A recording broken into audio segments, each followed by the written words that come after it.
Our Patriot Report. Well, I'm sure a lot of you remember what happened back in 2000, that 37 days that we all sat biting our nails, right? Take a look if you don't. A big call to make. CNN announces that we call Florida in the Al Gore column. This is a state both campaigns desperately wanted to win. Stand by. CNN right now is moving our earlier declaration of Florida back to the too close to call column. 25 very big electoral votes in the home state of the governor's brother, Jeb Bush, are hanging in the balance. This no longer is a victory for Vice President Gore. George Bush, governor of Texas, will become the 43rd president of the United States. But this race is simply too close to call. And until the recount is concluded and the results of Florida become official, our campaign continues. Joining me now, my friend Chad Prather, a.k.a. the political cowboy. I hope you could hear those sound bites from good old CNN 20 years ago, Chad, and what you heard from the Gore camp. They were all going to wait until the vote was certified before coming out and saying Gore was the president. Thank goodness they did, because, in fact, he wasn't the president. Now, fast forward 20 years later, look at the mess we're in. Your thoughts, my friend?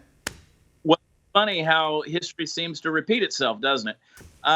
We're seeing a situation where I think Joe Biden kind of took a play out of the George W. Bush playbook by stepping up and trying to make himself look presidential and sound like he's won. And that way, the American people have heard this over and over again, so that by the time we get to a point where this goes to the Supreme Court and the true ballots are counted and we see what the real results of the election are, you're going to be against a huge court of public opinion, because people have now been conditioned to believe that Joe Biden won this race. We have the mainstream media to blame for that.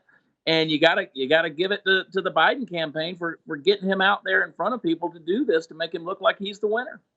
Yeah, I'm really, really disappointed in what I saw over the weekend. I tried to remove myself. I don't know if you did. Did you take a break at all, Chad? I tried to just take a break, do some shopping, hang out with the family, and not be on this nonstop and watching all the BS that was coming down. I tried to, and it might have lasted 15 minutes. I think that a lot of folks out there, though, are getting election fatigue, and you're right, because they're getting conditioned now, because they saw the visual of a man with his family. And by the way, I couldn't believe Hunter showed up, could you? But a man with his family and Harris's family standing up there, the fireworks, and all the major networks going, he's the president. How is that going to be to reverse that 30, 40 days down the road if, in fact, all this voter fraud comes out and this election is turned the other way? Yeah, and not only that, with these calls of unity, which I'm sure we can talk about in a moment, are going to go straight into the toilet as soon as that were to happen.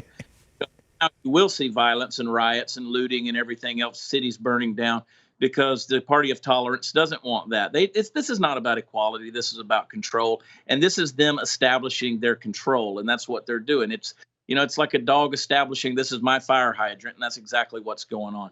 I was pretty surprised that they trotted Hunter out there. Gutsy move. Gutsy for that. But, that right there shows you the brazenness of how confident they are that they knew that this election was going to go their way. You know who else was celebrating, Dan?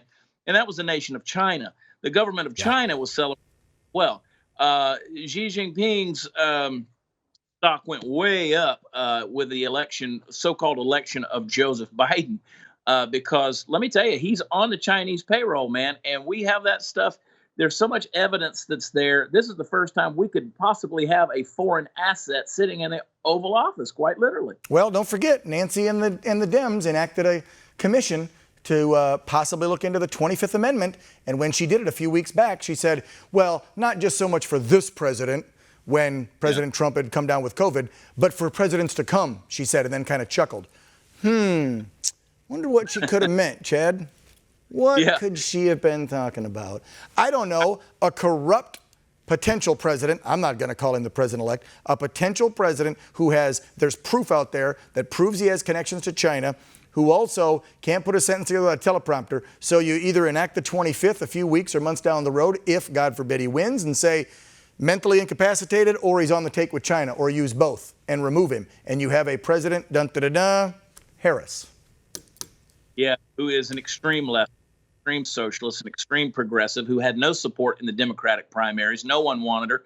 I don't know why they wanted her as a puppet, but obviously they are going to prop her up in some way or fashion. And we know that there's too many ways that Joe Biden can be ousted from the Oval Office if he were to become president. There's too many ways. Maybe one day he starts putting his shoes on the wrong foot, or they're accusing him of that. But either way, you almost want to have a little bit of sympathy for the man, but there's no sympathy for the devil in this situation. I just can't believe that they propped this guy up there as a potential candidate and ultimately as the candidate for the president on the Democratic side of the parties. And so who knows what's going to happen, but you can almost write the script and tell people, because you know what, Dan, you alluded to this. They told us what they were going to do. They told us it didn't matter how the election came out. Nancy Pelosi said she's got a quiver full of arrows. Of course, this is one of them. And we're seeing these things unfold. It is absolutely insane what we're watching. And it's scary. These are dark times for America. Yeah, and we've got to remind folks to remain patient, calm, keep the faith, and we've got to hope that even if this doesn't turn out the way that the president hopes and that conservatives and Republicans hope, and that, in fact, even if all the correct legal votes are counted and all the illegal ones, because I'm sure there's thousands, if not millions of them, that are illegal, those are discarded. And if for some reason, by the grace of the big man upstairs, we do have a Joseph R. Biden, I'm sure that we will all want to get behind him and get around the campfire and sing Kumbaya, just like they did the last 4 years of President Trump. Right, Chad? Because everyone on the left and the media was so gracious for the last 4 years. Look, for the last 4 years, I've been called a homophobe, a xenophobe, a misogynist, a bigot, a red. I've been called a chump. I've been called a deplorable. I've been called a pig. I've had death threats. I've had threats on my physical life. I've had to fortify my home with security systems. I've had to buy body armor, all of these things because of the daily messages that come my way just for being a conservative and speaking my mind. So I'm not real quick to jump on the unity bandwagon. Look, it took 2 years and $40 million to verify that Trump was not colluding with Russia. So I say, let's pull out all the stops. It's amazing to me that those on the left, they hated us, because they wanted to investigate the election. And we kept saying it's a valid election. They wanted to investigate the election. We gave them 2 years to do that. They spent so much. Why can't we have a couple of weeks? We just said, give us a couple of weeks. If that's then fine, we'll go with it. But give us a couple of weeks. Well, I'm not going to lie down. I'm not going to be a lapdog. And yes, I want the country to have more unity and come together. But there's no way in heck we can do that until we get over this big question. The elephant in the room is this election legitimate? And right now, as we sit here, no, it is not. We have got to investigate the fraud. It's got to come to light. And the American people need to decide and have the final say, which is our vote, which is being corrupted. Chad, they're giving me the hard rap. You know how that goes, brother. Where's your 2024 political cowboy stickers? Aren't you running for office? Where's your 22 governor? Oh, that's right. You're going to 22. My bad. Sorry about that. All right. So next time we have you on the show, well, no, hold on. We'll just put it all on hold because I'm sure we'll have you on again to discuss more about this debacle. And then eventually you can come back on. We can talk about your candidacy. Deal? Perfect. Thanks, Dan. All right. Chad Prather, our buddy, pal, the political cowboy. Check him out online. You stay safe. Have a good day, brother. Thank you. Coming up after the break. Don't go away. It's time to get real.